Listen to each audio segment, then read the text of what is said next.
අද අරගෙන එන්නේ මං මගේ ආදරණීයන්ට ගෙදරදීම සොසේජස් බන් හදලා දුන්න විදිහ. මේකේ පොඩි විශේෂත්වයක් තියෙනවා.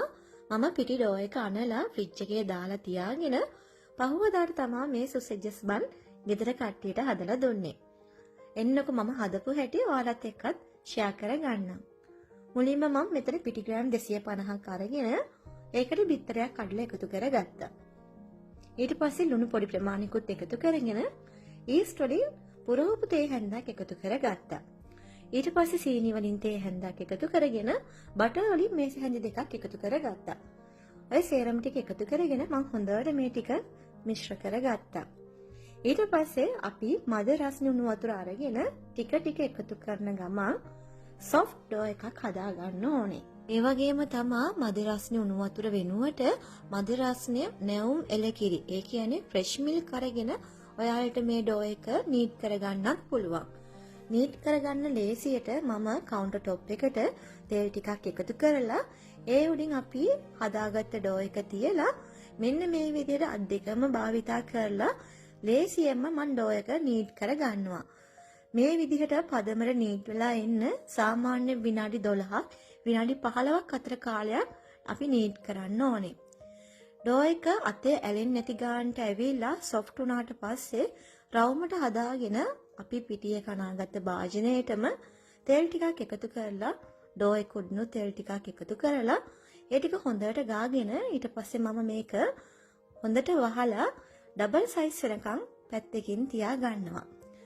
ඩබල් සයිස් වෙන්නේ සාමාන්‍යයෙන් හොඳ උණුසුම් පරිසරයක නම් විනාඩි 25ක් 30ක් යනකොට ඩබල් සයිස් වෙනවා. සීතල දවසක් නම් ඒක සාමාන්‍යයෙන් පැයක් දෙකක් වුණත් යන්න පුළුවන්. ඩබල් සයිස් වුණ ඩෝ එකේ එයා එක අයින් කරලා මේ විදිහට මම නැවතත් පිටි බෝල 5ක් කඩාගෙන වහලා විනාඩි 40ක් විතර තියාගත්තා. එතකොට අපි හදාගත්ත ඒ බෝලත් ආපහු ඩබල් සයිස් වෙලා තියෙනවා. ඊට පස්සේ මම කන්ටේනර් එකක් අරගෙන මේ බෝල 5 මේ විදිහට අසුර ගන්නවා. ඊට පස්සේ එයා එක යන්නේ නැති වෙන්න හොඳට ටයිට් වෙන පියනකින් කන්ටේනර් එක වහලා ෆ්‍රිජ් එකේ නෝමල් කොටසේ දාලා තියා ගන්නවා.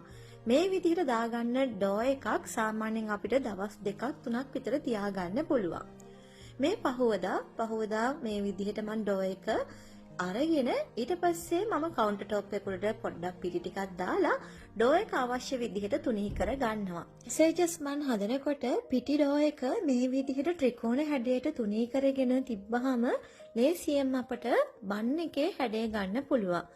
ඉතින් ඒ හින්දා මම මේ විදිහට පොඩි කට් එකකුත් දාගෙන ත්‍රිකෝණ හැඩයට තමයි පිටි එක තුනී කරගත්තේ. ඊට පස්සේ මෙන්න මේ විදිහට බෙදගත් සොසේජස් එකක් තියලා රෝල් කර ගන්නවා.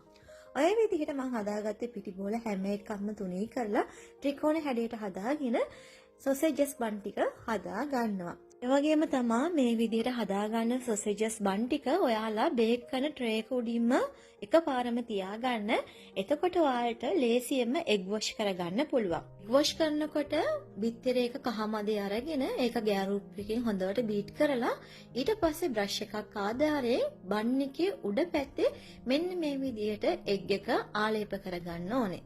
එහෙම කරගත්තාම තමයි බන් එක බේක් වෙලා එනකොට රන්වන් පාටට බන් එක එන්නේ. මම එයාර් ෆ්‍රයර් එකේ විනාඩි 10ක් 180ට තමයි මේ විදිහට බේක් කරගත්තේ. බේක් කරගත්ත සොසේජස් බන් උඩ මම මේ විදිහට බටර් ටිකක් ගා ගන්නවා. ගාගෙන ආපහු කිචන් ටවල් එකකින් වහලා මේ බන් එක සොෆ්ට් වෙනකන් තියා ගන්න ඕනේ. මේ තියෙන්නේ මම අන්තිමටම හදාගත්ත සොසේජස් බන්. තේරෙනව නේද? ඉතින් ඔයාලටත් පුළුවන් මේ විදිහට try කරලා බලන්න.